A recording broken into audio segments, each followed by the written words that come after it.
এবং দুই দল দেখছি এখন পর্যন্ত একদল ইতিহাস দিয়ে এক দলকে ছোট করার চেষ্টা করছে, আর একদল ধর্ম দিয়ে ছোট করার চেষ্টা করছে। এই দুইটা নিয়ে বলবেন, সাথে যদি আপনি বলেন যে যদি আপনার কথা অনুযায়ী সব ঠিক থাকে, যে না জয়যুক্ত হয়, সেটা ইম্প্যাক্টটা কি পড়তে পারে? কোনো ইম্প্যাক্ট পাবে না। অনেকে না জয়যুক্ত হলে একটা নতুন গভর্নমেন্ট আসবে, সেই গভর্নমেন্ট দেশ চালাবে একই ধারায় চলবে, এবং সে তাদের মতো করে চালাবে, নতুন একটা দল আসবে, তারা এসে সংসদ গঠন করবে, সংসদ নেতা হবেন একজন। তত্ত্বাবধায়ক সরকার ব্যবস্থা কি হবে? কি তত্ত্বাবধায়ক সরকার ব্যবস্থা? তত্ত্বাবধায়ক সরকার একটিভাবে তো আছে, এটা একটিভাবে মধ্যে আছে না? তত্ত্বাবধায়ক সরকার ব্যবস্থা আছে তো। যদি বিএনপি আসে, বিএনপি তত্ত্বাবধায়ক সরকার ব্যবস্থা কায়েম করবে। জামাত আসে, জামাত তত্ত্বাবধায়ক সরকার ব্যবস্থা। আপনার কাছে কি মনে হয় বাংলাদেশের রাজনৈতিক দলগুলোর মধ্যে সবচেয়ে বড় সংকট শান্তিপূর্ণ ক্ষমতা হস্তান্তর? সেই জায়গাটা থেকে আসছে সবাই। আমি একটা কথা বলি, মানসিকতা তৈরি হয়েছে। জুলাই সনদ আছে না, এই জুলাই সনদে যা যা কথা আছে এগুলি কি আর কোথাও নাই? এটা কি জুলাই সনদে আপনাকে কায়েম করতে হবে? জুলাই সনদে সবকিছু কি ভালো? সবকিছু কি ভালো? অনেক কিছু দিয়ে আমার আপত্তি আছে, আবার অনেক কিছু ভালো। একটা আইনি বাধ্যবাধকতা দেওয়া উচিত না? ভাইরে, জুলাই সনদের কোনো আইনি ভিত্তি নাই। জুলাই সনদের কোনো আইনি ভিত্তি নাই। জুলাই সনদে পাস করে তবুও কোনো আইনি ভিত্তি তৈরি হবে না। আইনি ভিত্তি হবে তখন, হানা ভোটটাই তো আইনি ভিত্তি নাই। আইনি ভিত্তি হবে তখন যখন এটা পরবর্তী সংসদ এটাকে অনুমোদন করবে। পরবর্তী সংসদ অনুমোদনের আগ পর্যন্ত এগুলি কোনো কিছু কোনো আইনি ভিত্তি নাই।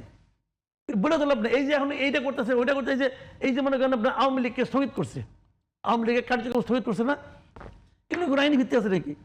আগামী গভর্নমেন্ট যখন আসবে, আসে নিয়ে একটা সংসদ হবে, যদি সেই সংসদ প্রথম 30 দিনের মধ্যে এই ব্যাপারে কোনো সিদ্ধান্ত না নেয়, এই ব্যাপারে কোনো সিদ্ধান্ত যদি না নেয়, অথবা না, কিছুই বললো না, চুপচাপ বসে থাকলো, তাহলে এই জিনিসটা বাতিল হয়ে যাবে।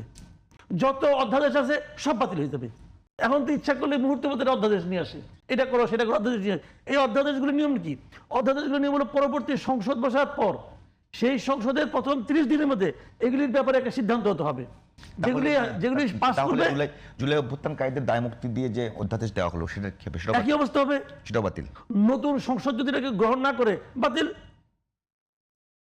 সিম্পল ভাই, এগুলি নিয়ে এত গবেষণা কিছু না, এটা তো রকেট সায়েন্স না।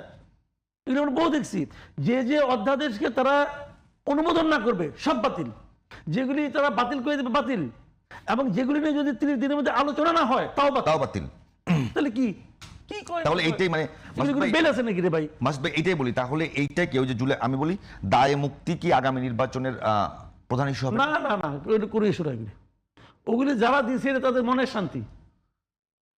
তাহলে আমি আপনাকে যেটা বলছি যে একেবারে যদি আপনি বলেন যে জুলাই অভ্যুত্থানে যারা অভ্যুত্থানকারী ছিলেন তাদের সিকিউরিটি নিশ্চিত করার জন্য সবাই ঐক্যমত্য জুলাই অভ্যুত্থানটা কে করছে বলেন তো আপনি আমাকে?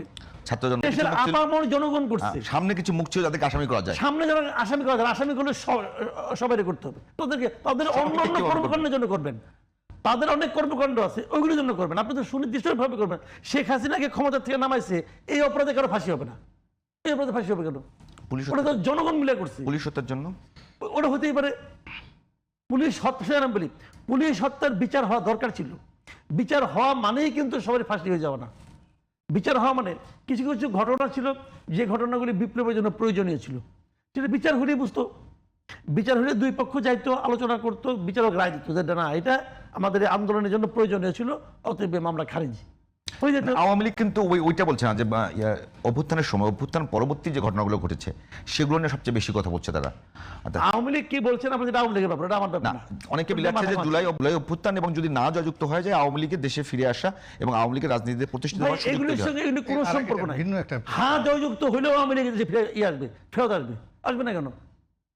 কেন আসবে না? কারণ আওয়ামী লীগের কি গভর্নমেন্ট কোনো আইনগতভাবে আওয়ামী লীগকে নিষিদ্ধ করা হয়েছে? একটা নির্বাহী আদেশে স্থগিত করা হয়েছে রাজনৈতিক কার্যক্রম। আওয়ামী লীগের যদি রাজনৈতিক দল থাকে, একটা অফিস থাকে, আওয়ামী লীগের যে এলাকায় যে সভাপতি আছে, সেই সভাপতিকে নিষিদ্ধ করা হয়নি তো, অফিসটাকেও নিষিদ্ধ করা হয় নাই। বলছে তুমি ওখানে যে মিটিং করতে পারবে না, তুমি যে একটা মিছিল করতে পারবে না। রাজনৈতিক কার্যক্রম স্থগিত করছে, তাও নিষিদ্ধ করে স্থগিত করছে। তাহলে ভোটের সঙ্গে না ভোটের সঙ্গে আওয়ামী লীগের ফেরা না ফেরা কি সম্পর্ক? আওয়ামী লীগের ফেরা না ফেরার সঙ্গে সম্পর্ক হলো যে মামলাটা হয়েছে সেই আইসিটি, সেই মামলার উপর ডিপেন্ড করবে আওয়ামী লীগের ফেরা না ফেরা।